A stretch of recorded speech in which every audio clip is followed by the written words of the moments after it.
이제 4월이 됐습니다. 벌써 1, 4분기가 다 끝났어요. 참 이 살같이 빠른 이 세월 속에서 3개월 동안에 2025년 1월부터 3월까지 우리가 많은 은혜를 받았습니다. 또 많은 것을 깨달았어요. 그래서 눈에 보이진 않지만 조금씩 성장하고 있는 모습이 참 이렇게 보여지고 느껴지고, 그래서 하나님께 더욱더 감사한 이런 3개월을 보냈습니다.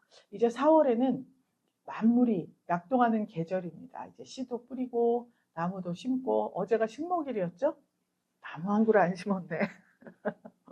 식목일이었는데 이렇게 이제 새로운 절기가 돌아왔으니 우리들도 우리 마음 가운데 하나님의 말씀의 씨앗을 잘 뿌리고, 또 여러분들은 이제 다 제목들입니다. 나무들이에요. 그 나무들이 푸른 잎을 내고 또 열매를 맺는 그날까지 하나님 앞에 끊임없이 충성하고 하나님의 말씀 안에 아주 착실하게 신실하게 거하는 저와 여러분 되시기를 주님의 이름으로 축복합니다. 오늘 이 8장에서는 솔로몬의 그 통치 사역에 대해서 쭉 나와 있습니다. 열왕기에서는 그 성전을 지을 때 한 가지 한 가지 제목들, 또 규격, 사이즈 이런 것들이 전부 다 어떠한 의미를 가지고 있었는데, 그 의미에 대해서 한 가지 한 가지 살펴보았다면 이 역대기에 나오는 성전 건축은 큰 틀을 보고 우리가 어떤 자세를 갖추고 있어야 하는가, 여기에 대해서 기록을 해놓았기 때문에 오늘은 이 솔로몬 왕이 통치 사역을 진행할 때 어떻게 했는가, 이것을 좀 살펴보는데 특징이 있습니다. 오늘 우리가 제일 마지막 절에 16절 읽었죠?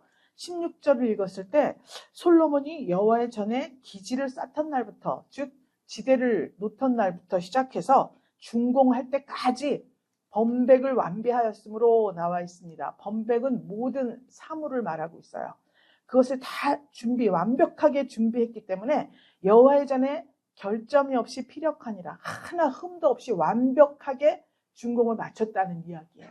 진짜 이 성경에서 결점이 없이 이렇게 완벽하게, 이런 단어는 주로 예수님께만 사용이 됐었습니다.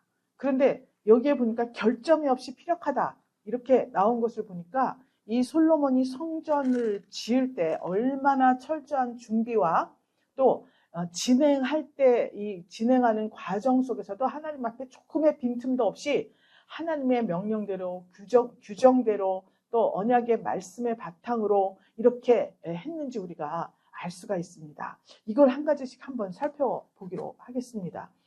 솔로몬이 대외 사업을 한 장면이 나옵니다. 1절에 보면, 8장 1절에 보면 솔로몬이 여호와의 전과 자기 궁궐을 20년 동안 건축했다 그러죠. 성전을 건축할 때 7년이 걸렸습니다. 7년이 걸렸고 자기 궁궐을 또 지었어요. 자기 궁궐을 짓는데 13년이 걸렸습니다. 그러니까 다시 말하면 자기 궁궐 짓는 게 더 오래 걸렸죠. 그래서 성전 지을 때 7년, 그러니까 교회 시대는 6년까지예요. 6년. 우리가 이제 분기별로 나누어 보고 있죠. 시대적으로. 구약이 4,000년, 신약이 2,000년, 지금은 2025년이니까 다 합하면 7,000년대로 들어선 거예요. 6,000년이 지났죠? 그러면 이제 숫자로 볼 때 1, 2, 3, 4, 5, 6, 7에 해당하는 숫자 시대에 살고 있습니다. 그런데 이 시대에 지금 2025년에 살고 있다고 해서 전부 다 마지막 때를 살고 있는 것은 아니라고 했죠? 개인마다 다 차이가 있습니다. 누구는 아직도 구약시대에 머물러 있고, 누구는 신약시대에 머물러 있고, 누구는 저 4사기 시대에 머물러 있고, 누구는 또 저 다니엘과 같이 고초를 겪는 이방 나라의 포로로 잡혀갔지만 믿음을 지켜야 하는 그런 시기에 놓여 있을 수도 있고, 각 개인마다 영적 상태에 따라서 다른 거예요. 그런데 일반적으로 성전이 7년 만에 건축이 다 완공됐다 그랬죠? 그러면 7년이라고 하는 것은 어떤 의미를 담고 있느냐?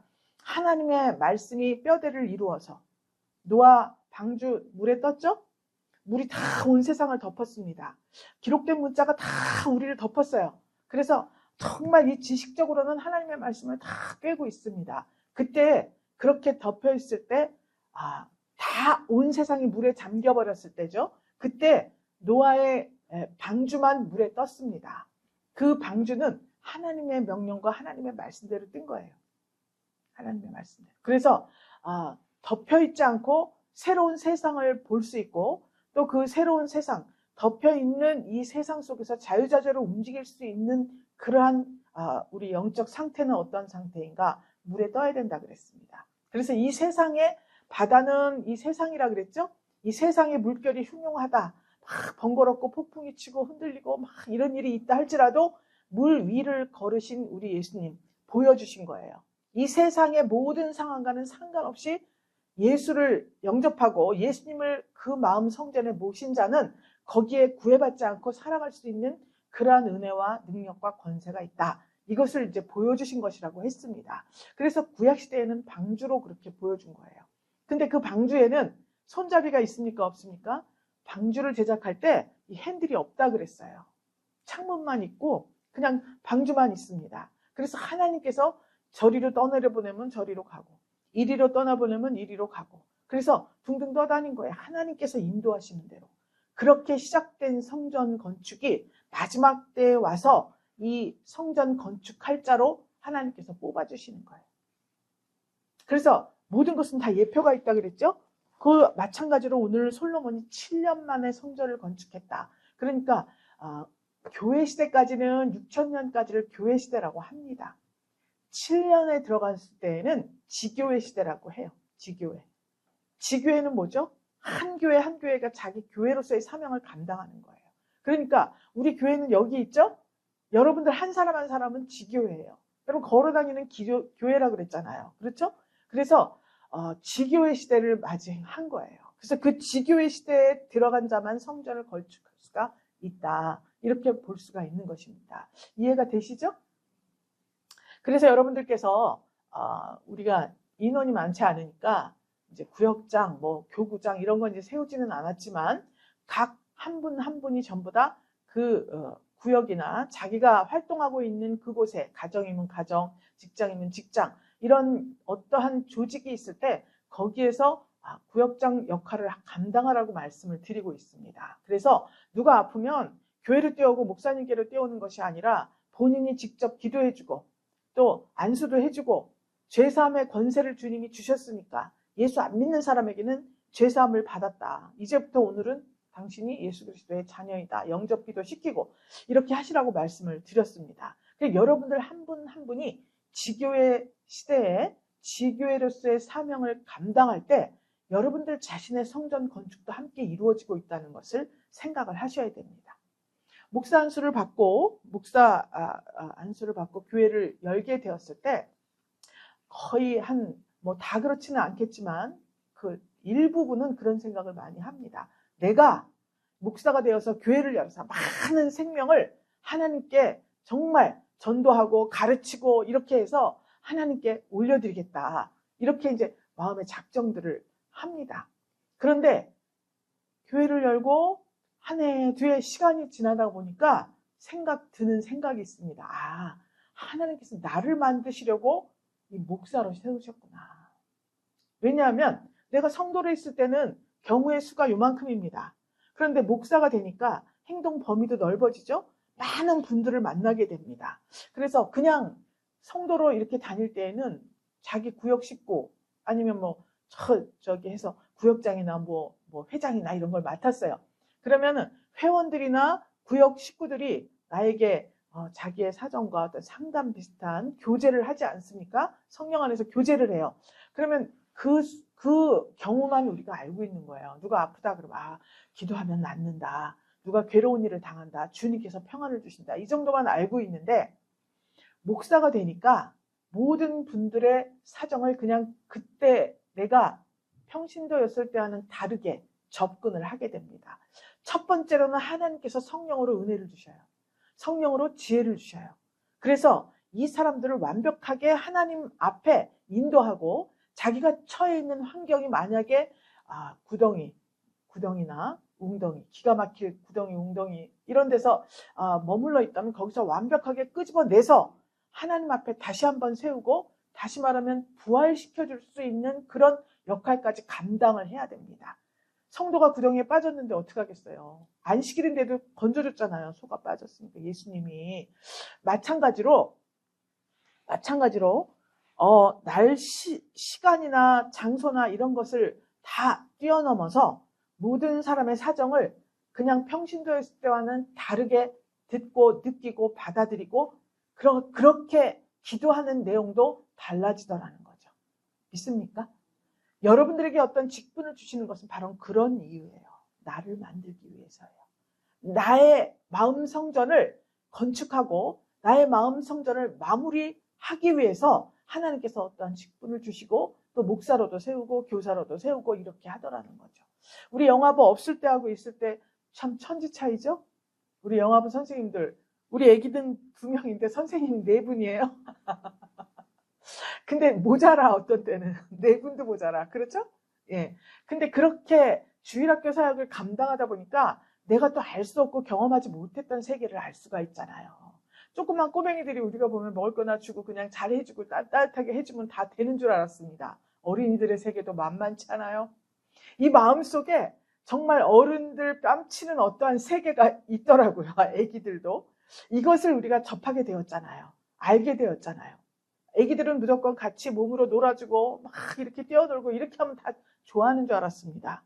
그런데 자기들의 어떠한 세계가 이제 형성이 되기 시작하니까, 자아가 형성이 되기 시작하니까 몸으로 놀아주는 것보다는 선생님하고 대화하는 거를 좀 좋아하는 시기에 접어들었습니다. 우리 허이서 어린이 같은 경우에는 이제 조금 대화를 나누고 싶어 해요. 엄마 아빠가 들어주지 않고 엄마 아빠에게 이야기하고 싶지 않은 그러한 세계가 형성이 된 거예요. 왜 그랬을까요?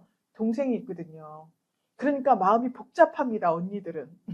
동생들이 모르는 세계가 있어요. 제가 큰딸이잖아요. 동생들이 있잖아요. 동생들은 알 수 없는 이 큰딸의 그 어떤 세계가 또 있습니다. 이런 거를 누구하고 대화를 하겠냐고요. 이거를.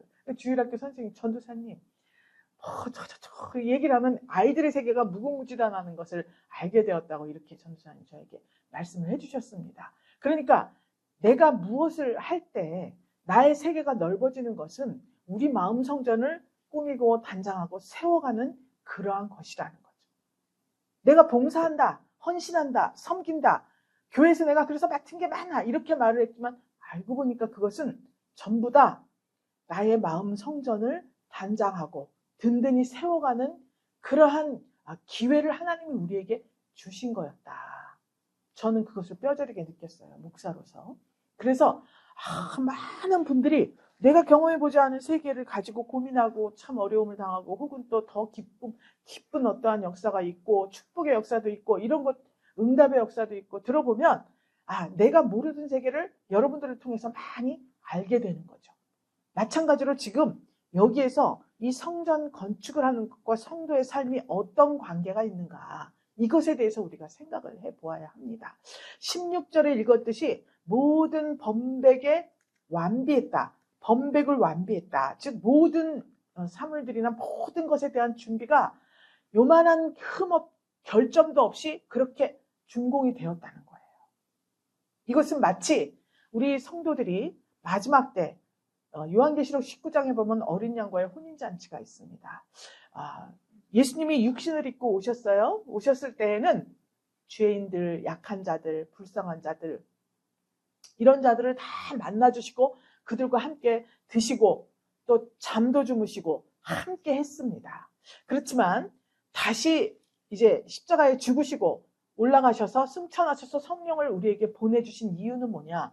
19장에서 요한계시록 19장에서 어린 양이 다시 오실 때 재림하셨을 때 신부, 완벽한 신부의 모습으로 그분을 영접을 해야 됩니다.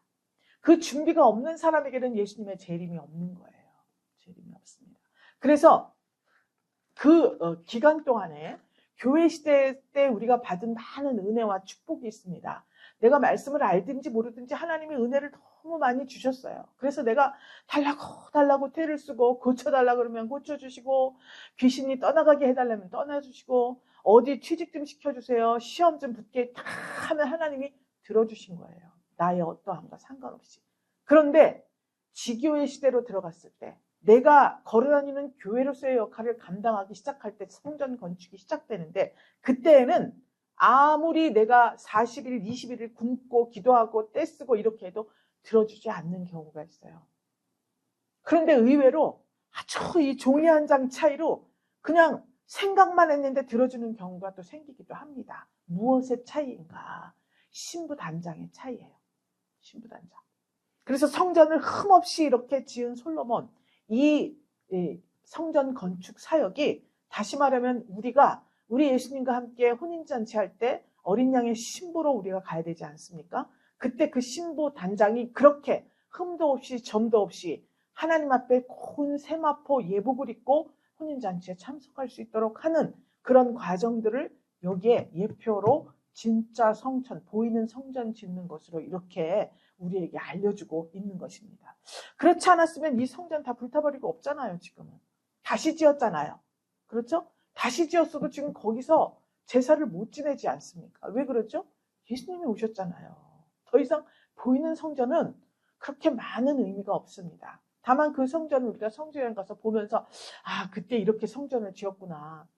막 금으로 막 기둥을 바르고 그 안에 다 지성소 다 금으로 모든 기물들을 사용했지 않습니까? 그걸 보면서 내가 이렇게 하나님 앞에 신부가 되기 위해서는 이런 금과 같은 믿음이 필요하구나. 금과 같은 믿음이. 그리고 하나님이 말씀하신 규격대로 지었잖아요. 하나님 말씀에 어긋나면 안 되겠구나. 이런 것을 깨달으라고 보이는 성전을 우리에게 성경에 보여주게 된 겁니다. 갈 수 있도록 그렇게 하나님이 남겨두신 거예요.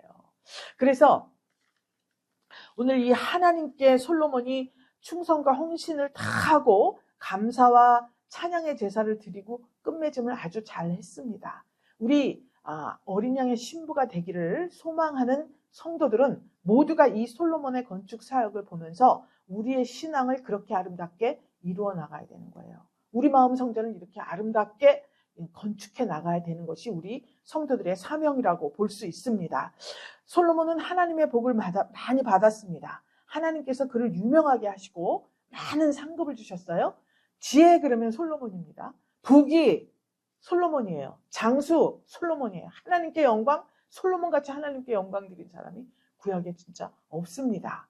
마찬가지로 이 하나님과의 언약을 지키면서 왕국을 번영시킨 이야기, 그것이 이 주를 이루는 거예요. 그래서 곳곳에 다윗의 언약대로, 아버지가 하던 대로, 우리가 정한 대로 계속 이런 말들이 나옵니다. 8장 전체에 보면. 그래서 지금 어떤 사역을 했는가? 대외 사역을 했어요. 먼저 1절에 보면 7년 또 궁궐 13년이라고 그랬죠? 13년은 궁궐 중 자기 모습 단장하는 게 더 오래 걸리는 거예요. 성전 건축은 외적인 모습입니다. 저분은 성도래, 저분은 권사님이래, 목사님이래, 이 외적인 어떠한 것. 우리 이장님이 말씀하시더라고요. 우리 박문서 집사님께서는 꼭 주의를 잘 지키시더라고요. 그래서 어떻게 하냐 그랬더니 주일날 보면 꼭 추럭이 세워있다가 없어진대. 주의를 잘 지키시더라고요.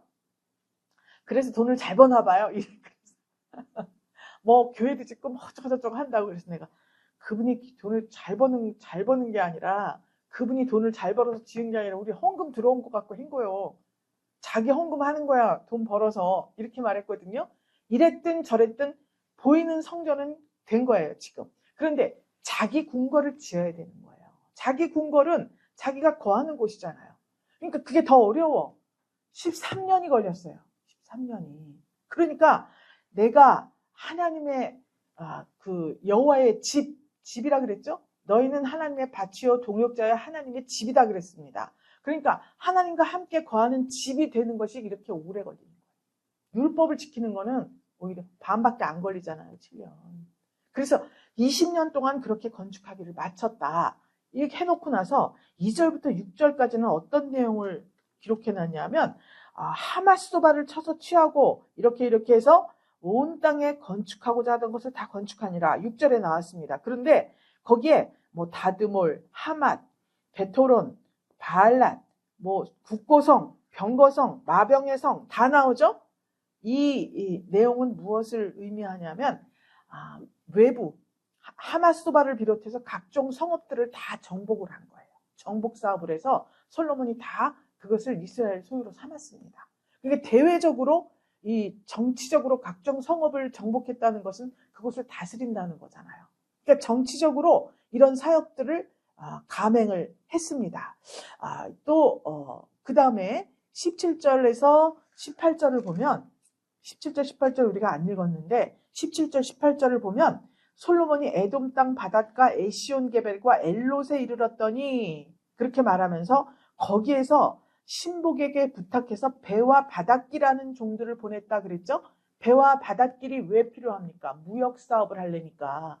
이 민족들은 광야 바닷가 사람이지 배는 그렇게 잘 타는 사람이 없습니다.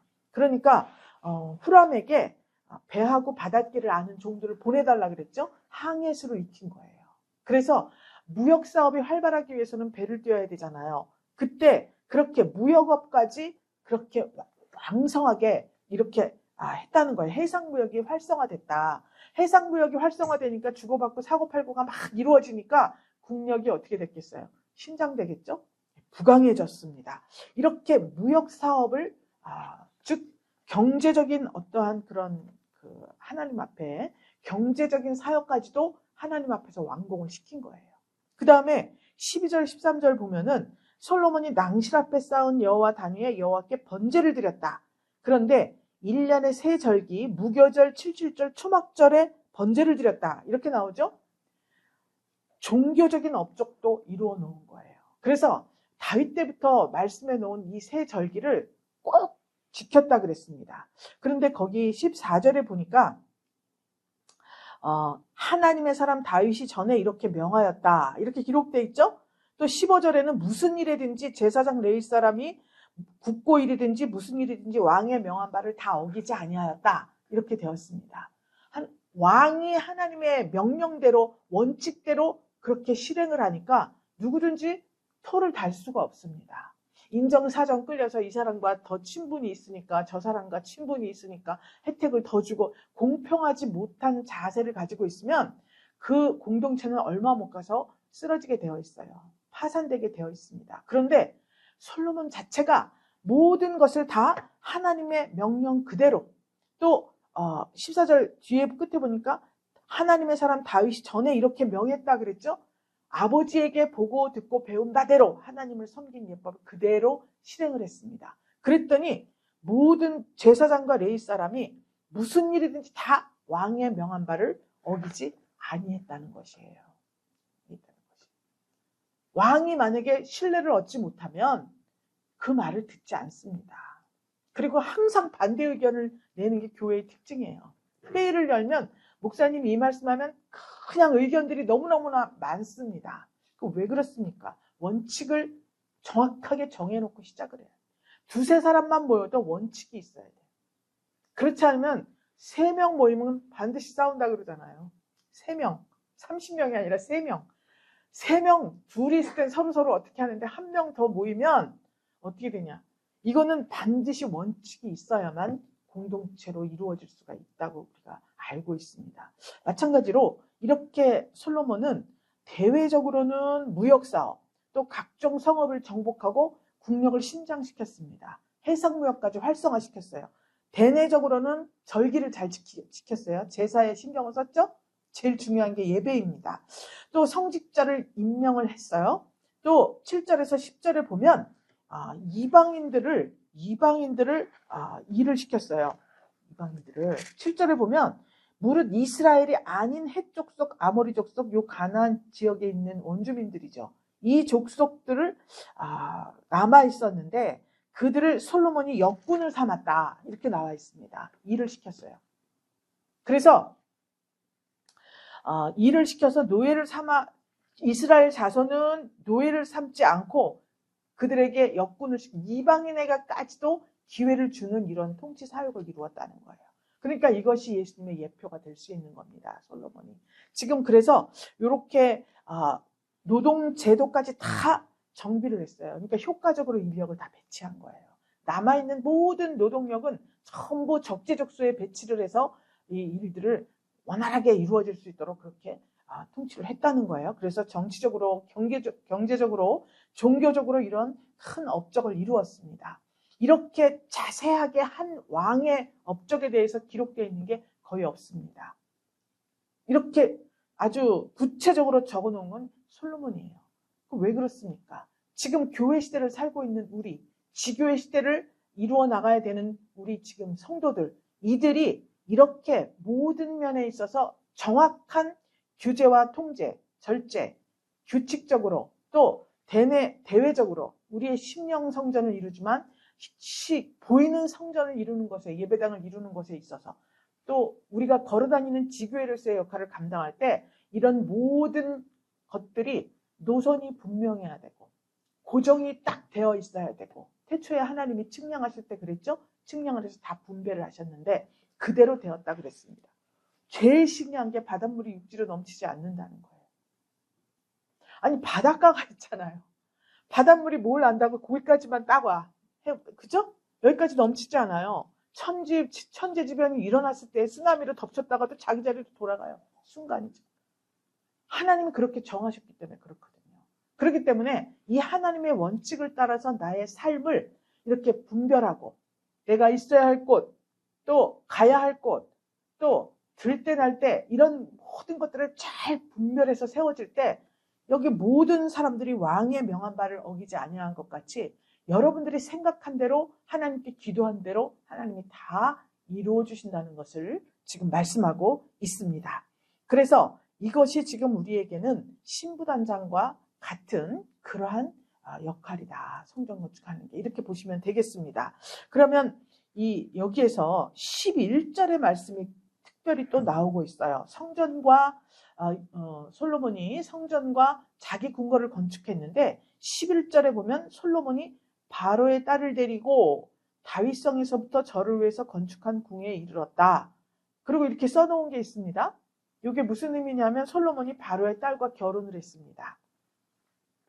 이것은 이때 당시에 강대국이었잖아요, 애굽이. 그래서 애굽과의 그 대등한 국력을 가지고 있다. 이것을 과시하기 위해서 그 중동 지방에는 다른 나라 공주하고 스페인하고 무슨 저 영국하고 무슨 서로 막 결혼하잖아요. 공주하고 왕자들하고. 이게 다 그 연합작전인데, 말하자면 솔로몬이 이런 외교적 차원에서 바로의 딸과 결혼을 했습니다. 이방 여인이죠. 그런데 결혼을 했어요. 이방 여인과 결혼한 유명한 사람이 또 하나 있습니다. 누구죠? 요셉이잖아요. 요셉이 온 제사장의 딸 결혼했어요. 딸과. 그러니까 마찬가지로 솔로몬도 바로의 딸과 결혼을 했습니다. 그래서 요셉도 솔로몬도 예수님의 예표예요. 모든 이방인들을 부인으로서 아내로 삼았어요. 교회가 예수님의 아내 역할이잖아요. 신부잖아요. 그러니까 많은 이방 사람들에게도 기회를 주신 거예요. 그래서 예수님이 십자가에 죽으신 것은 유대민족뿐만이 아니라 온 인류를 위해서 죽으셨거든요. 그래서 모든 이방을 다 하나님께서 예수님을 통해서 교회를 삼으시려는 그러한 역사가 지금 솔로몬이나 요셉에게. 왜 그렇습니까? 솔로몬도 요셉도 이방인을 품을 수 있을 만큼 그런 말씀의 능력과 권세가 있어요. 그렇기 때문에 이방 사람을 아내로 맞이할 수가 있었던 거예요.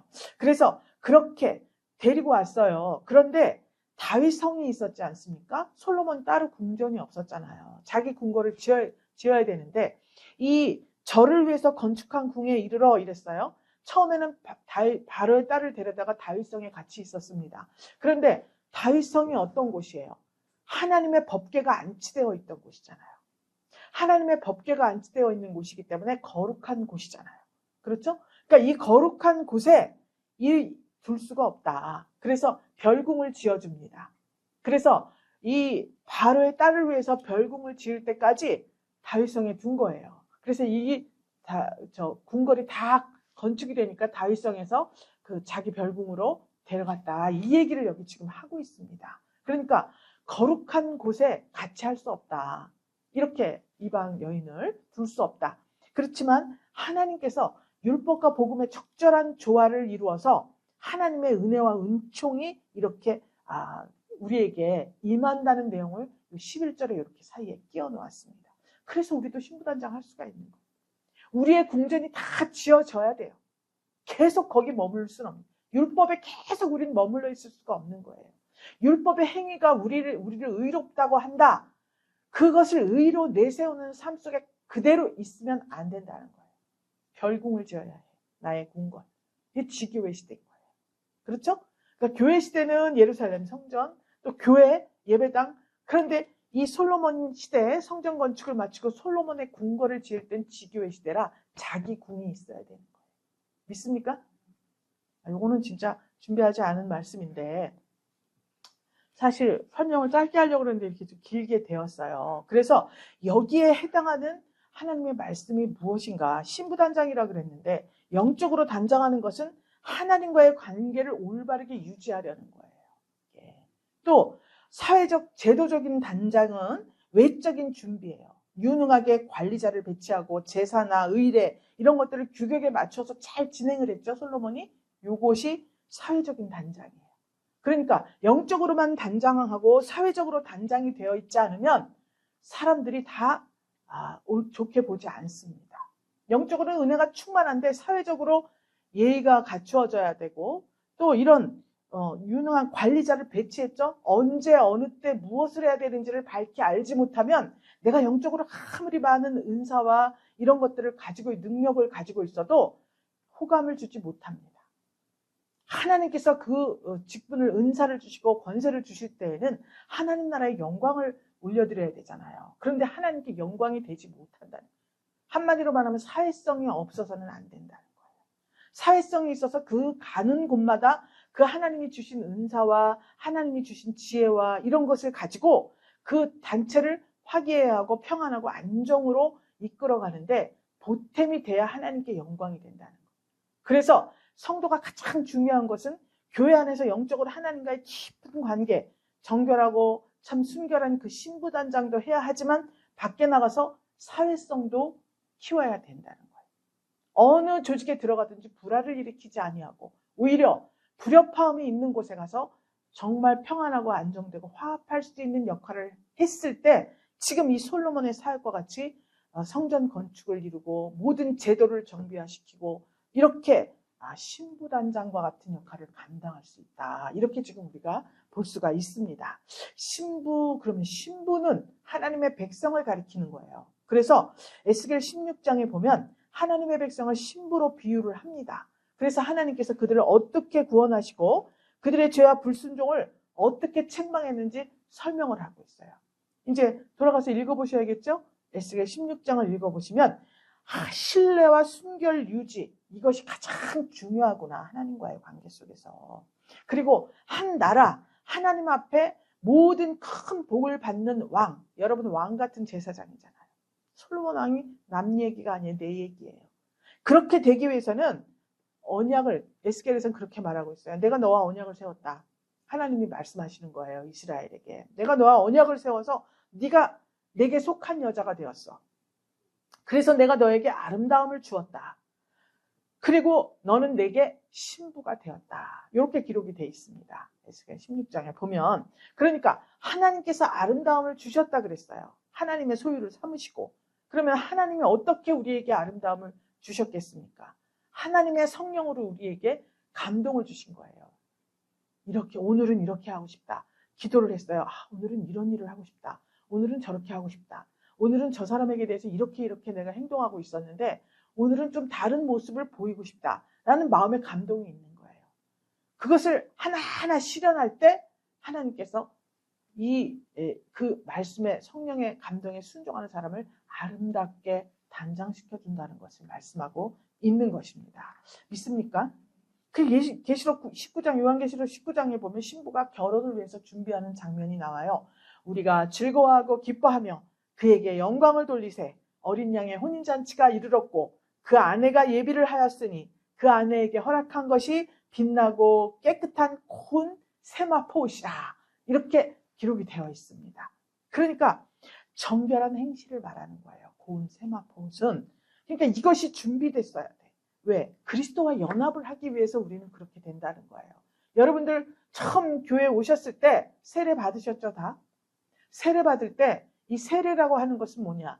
물에 들어갔다 나오잖아요. 약식으로 우리는 여기다 물을 뿌립니다. 그런데 원래는 물에 들어갔다 저는 침례를 받았어요. 저 금곡 시내가에 가가지고 계곡에 가서 약간 물에 확 넣었다가 이런 실제로 물속에 들어갔다 나왔습니다. 그런데 그것이 무슨 의미를 가지고 있느냐? 예수님이 죽으시고 부활하셨죠? 그 그리스도와 연합한다는 나의 고백이에요. 세례가. 그러니까 그때 입교할 때 그렇게 고백은 했는데 신앙생활을 하면서 예수님 따로 나 따로 자기 소견에 오른 대로 막 살았어요. 연합이 안 되었죠? 그것도 교회 시대까지 봐준다는 거예요. 그런데 지교회 시대가 돌입해서 나에게 마지막 때가 되었을 때 그것은 이제 용납되지 않습니다. 오직 하나님의 말씀대로 이렇게 전부 준행을 할 때 그리스도와 연합을 위한 준비, 세마포 옷을 하나씩 옷감을 짜고 만들고 성령으로 한 땀 한 땀 수놓아서 최고급 예복을 만들게 되는 거예요. 그것이 신부단장입니다. 믿습니까?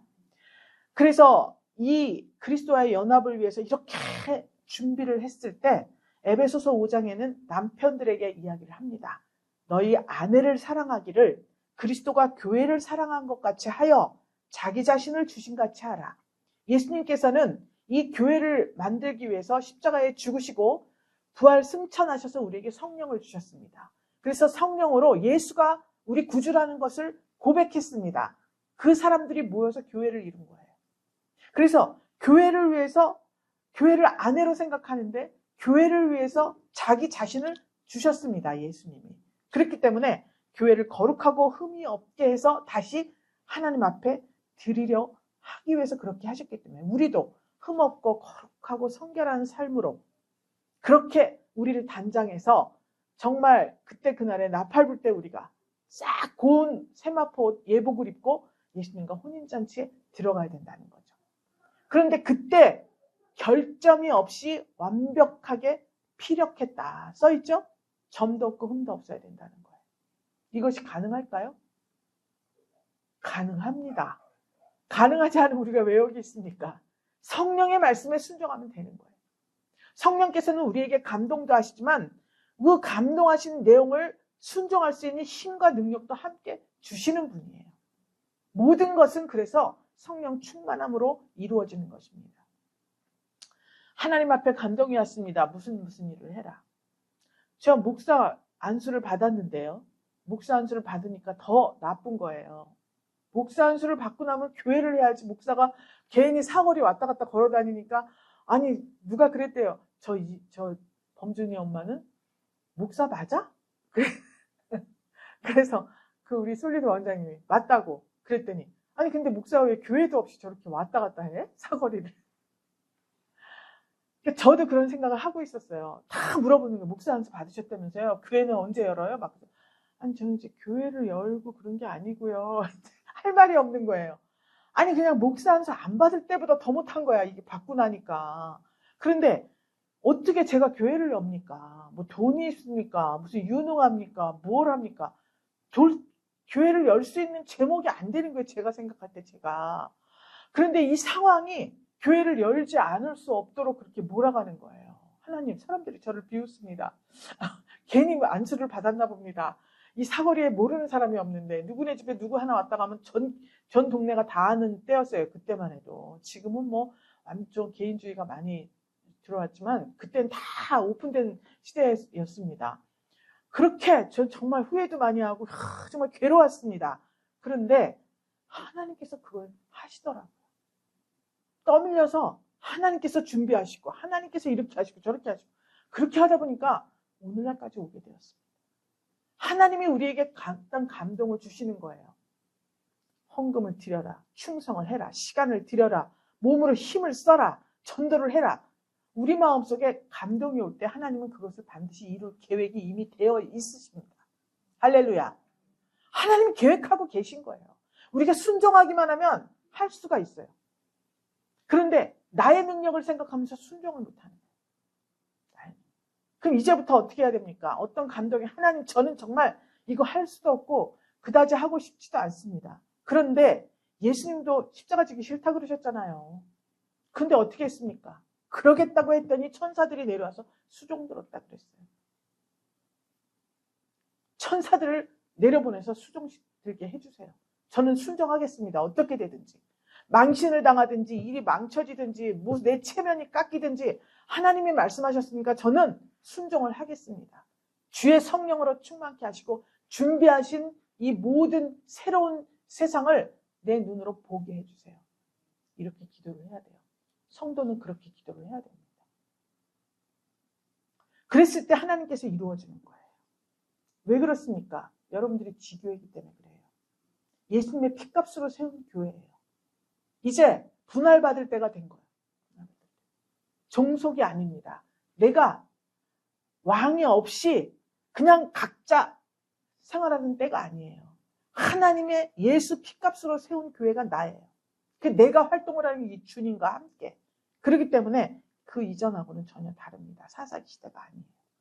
마태복음 25장에 10처녀 비유가 나옵니다. 슬기로운 5처녀가 신랑을 맞이했죠. 그는 잠들지 않았습니다. 끊임없이 부족한 게 뭐지? 부족한 게 뭐지? 늦게 오시네. 기름이 필요하구나. 기름 준비를 했지 않습니까? 오든지 말든지 그냥 잠들어 있는 다주 깨고 보니까는 혼이 다 끝났어. 그것을 지금 말씀하고 있습니다. 그래서 솔로몬이 충성을 한 거예요. 충성을 했습니다. 여러분, 말이 그렇지 20년 세월을 그렇게 했어요. 20년 세월을 했어요. 성전 건축하고 자기 궁궐 짓는 거. 하나님의 명령을 따라서. 조금 하다가 학계 스가랴 선지자 우리 지금 스가랴서 하고 있지 않습니까? 포로에서 돌아왔어요. 성전 재건하라 그랬더니 한 1년 하다가 말고서는 우리는 못해. 지금 우리 벌어먹고 살아야지. 생계가 없는데 못해. 그리고 그냥 내깔려 두었습니다. 방해하는 인물들도 많고 이거 못 져. 여러분 1년, 2년 하고도 그렇게 했어요. 2년 만에 완공시키는 그 공사를 하는데도 그렇게 했어요. 20년을 이렇게 하나님께 충성을 했습니다. 할렐루야. 그래서 부귀와 장수와 존귀와 영광과 이 세상에 사람으로서 받을 수 있는 모든 영광을 다 받게 된 거예요. 솔로몬이. 믿습니까? 이렇게 지속적으로 충성하고 헌신하는 것은 정말 힘듭니다. 그럼에도 불구하고 고린도전서 4장 2절에 있어요. 맡은 자들에게 구할 것은 충성이다. 히브리서 3장 2절에 있습니다. 자기를 세우신 이에게 충성하시기를 모세가 하나님의 온 집에서 한 것과 같다. 예수님이 말씀하시는 거예요. 예수님께서 자기를 세우신 이에게 그렇게 충성했다는 거예요. 모세가 하나님의 집에서 한 것과 같이 그렇게 충성했다. 이렇게 말씀했습니다. 모세가 어떻게 했어요? 40년 동안 저 미디안 광야에서 이드로의 양을 쳤어요. 40일 동안 시내산 꼭대기에 올라와서 금식하면서 기도하면서 하나님 말씀을 받았습니다. 예수님이 그렇게 모세가 한 것 같이 예수님이 했다. 이렇게. 아니 예수님이 한 것처럼 모세가 했다. 이래야 되는 거 아닙니까? 그런데 모세가 하나님의 집에서 충성한 것 같이 예수님이 그렇게 하셨어. 이렇게 기록이 돼 있어요. 어마어마한 일입니다. 예수님께서 온 인류를 구원하시기 원하시는 하나님의 뜻을 이루기 위해서 십자가의 죽으심으로 충성하셨어요. 그런데 모세가 한 것 같이 했다고 되어 있습니다. 할렐루야. 지속적으로 하나님 앞에 하나님 나라 세운 일에 몰두한다면 예수님이 그렇게 하셨지 않습니까? 요한복음 5장 17절에 있어요. 내 아버지께서 일하시니까 나도 일한다. 여러분들 하나님의 일을 하고 계십니까? 자기 일에 몰두해 있습니까? 무엇을 하고 있는지 오늘 똑바로 분별하셔서 솔로몬과 같이 성전을 완벽하게 흠도 없이 결점 없이 내가 예수님 오실 때 그렇게 큰 세마포옷을 입고 주님과 혼인잔치 하기를 원하신다면 악하고 게으른 종아 있는 것까지 다 빼앗겨버린 한 달란트 썩혀버리고 땅에 묻어둔 자와 같이 되지 말고 하나님께서 이렇게 원하시는 지속적인 충성, 변함없는 마음, 또 예배 생활이 아주 체질화되어야 돼. 여기서 이렇게 우리가 예배드리고 나가서 삶을 예배로 드렸을 때, 즉 다시 말하면 공사를 잘 분별하고 하나님의 것과 세상 것을 잘 분별해야 됩니다.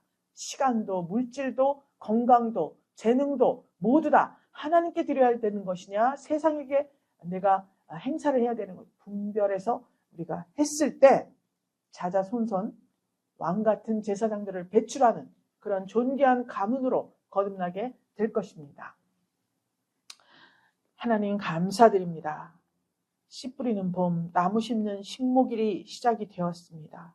충성스러운 솔로몬을 본받고 목숨 바쳐서 하나님 나라를 섬긴 예수님과 사도들을 본받고 장차 어린 양의 신부가 될 때까지 성령의 충만함을 입어 성령의 이끄심을 따라 온전히 정결하고 깨끗하고 신실한 행실로 고운 세마포 예복을 완벽히 준비하는 사랑하는 분이엘 권속들이 다 되게 도와 주시옵소서.